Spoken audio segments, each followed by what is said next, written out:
खुलुमबाय बियो बड'लेण्ड इंखं टेलिभिजन दिनैनि रादाबखौ फरायदों आं मिथिंगा बसुमतारी दिनैनि गाहाय रादाबफ्राव दङ गुवाहाटीआव कोविड-19 नि आखुथाय नुजायै बेरामि थाखुमानो हागौ बुंदों हेमन्त बिश्व शर्मा लकडाउननि थाखाय दान होनानै ससियेल मिडियायाव होनाय सावगारिखौ खायसे मानसिया अजदनि बानबुंथि होदों हुरागासे बारहुंखाजों आफां आसामाव न' बां बिफां लाइफां सिलिंखार बिजनियाव बिफां बायसिननानै 3 सुबुं जखम आसामाव कर'ना भाइरास सन्देरजानाया सा 29 सिम बांबाय सासे थैबाय आसाम आरोग्य निधियाव सा 31,377 सुबुङा दान होबाय बारहुंखाजों खासिकट्रा गोजौसिन गेजेर फरायसालिया गाज्रियै खहा बड'फा इउएन ब्रह्म बिनेश्वर ब्रह्म आरो ब्रजेन्द्र कुमार ब्रह्मनि सावगारिखौ इउपिपिएलनि बिसायख'थि नेरसोन बाहायनानै सोंखारिदों बिटिआरनि मुंसायगिरि मिनेश्वर बसुमतारिया बिजनियाव फोरोंगिरि साख्रिआवलाफोर निखावरि नखरनो माइरं दैरं दान होदों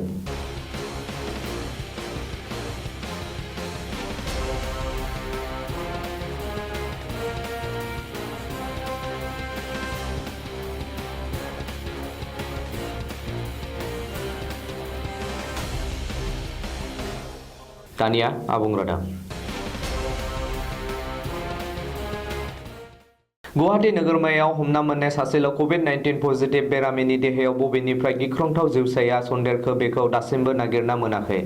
जायनि जुनै सावस्रि बिफाना जोबोरैनो जिंगा नांगौ जादों बबेखानि गुवाहाटी नोगोरमायाव कोविड-19 पजिटिवनि आखुथाय नुजायै आरो हमना मोनै बेरामिफोर थाखुमानो हागौ आरो जों बयबो सांग्रां जानांगौ होननानै बुंदों सावस्रि मन्थ्रि हेमन्त बिश्व शर्माया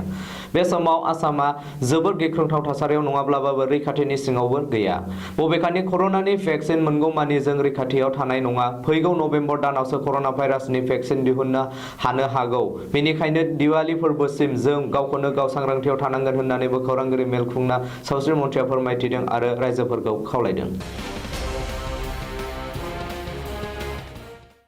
मुलुगनाङै मानसि जिबिखौ थैग्लुंहोनाय गिख्रंथाव कर'ना भाइरासनि थाखाय भारतआवबो 21 साननि लकडाउन जानाय बुब्लियाव गोबां हाजिरा मुजिरा मावनानै जाग्रा निखावरि सुबुंफोर भुगिनांदों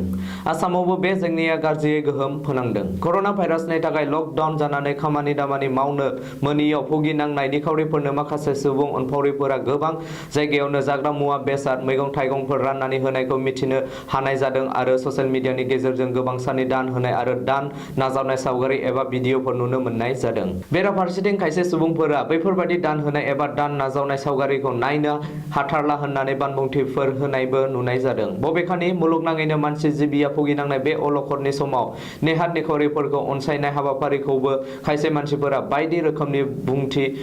होनाया सुबुं अनसायनाय हाबाफारिखौ मेगन सानायनिसो इसारा होदों मख'थावदि कर'ना भाइरासनि थाखाय आसामावबो खैफोदनि जेंना नुजानायाव आसामनि मन्थ्रि हेमन्त बिश्व शर्माया आसाम सोरखारनि गासै साख्रिआवलाफोरनि सानसेनि दान बान्थाखौ दानख'नायजों लोगोसे आरोबाव सासे साख्रिआवला एबा दोहोनि सुबुङा हायोब्ला साफ्रोमबो गामिनि एबा खाथि खालानि नखरबा सुबुंनो जाग्रा मुवा बेसाद दान होनो खावलायदोंमोन आरो बेनि सावगारिफोरखौ हायोब्ला आपल'ड खालामना होनानै खावलायदोंमोन बेराफारसे आसाम सोरखारनि खावलायनाय लेखा आरो सुबुं अनसायनायनि हाबिलासजों खायसे सुबुंफोरा निखावरिफोरनो दान होनाय सावगारिखौ लानानै खायसे सुबुंफोरा सुखुवाखै होनना अजदनि बानबुंथि होनाया मेगन सानानैसो बुंनाय होननानै सानजाफिनदों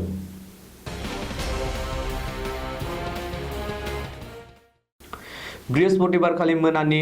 8:30 रिंगायाव फैनाय सिमब्रे सिमब्रा बारहुंखाजों आफां आसामनि माखासे जिल्लाफोराव गाज्रियै गोहोम गोग्लैयो बारहुंखाजों गोबां जायगायाव न' बां बिफां लाइफां बायनानै सिलिंखार जायो ओजोंहा बिजनियाव गंसे न'आव दंफां बायग्रबनायनि जुनै बापि दे सिन्टु सुक्लधर आरो नन्द राय मुंनि 3 सुबुङा जखम जायो बिसोरनि गेजेराव बापि देनि हालोदा जोबोद गोब्राब होननानै मिथिनाय जादों मख'थावदि कर'ना भाइरासनि जुनै लकडाउन जागासिनो थानाय समावनो गोब्राब बारहुंखाजों माखासे निखावरि सुबुंफोरा न' बां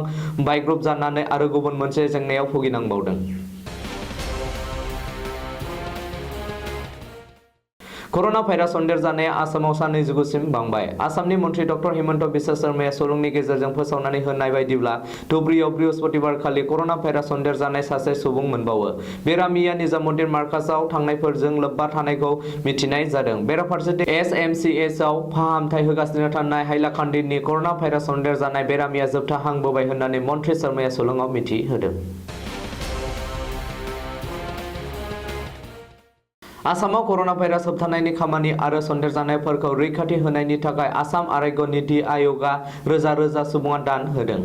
सुलुंनि बायदिब्ला 9 एप्रिलसिमहालागै आसाम आरोग्य नीतिआव सा 31,377 सुबुङा रां दान होयो आरो रांनि बिबाङा 70.90 कौटि रां जाखांबाय होननानै मिथिनाय जादों।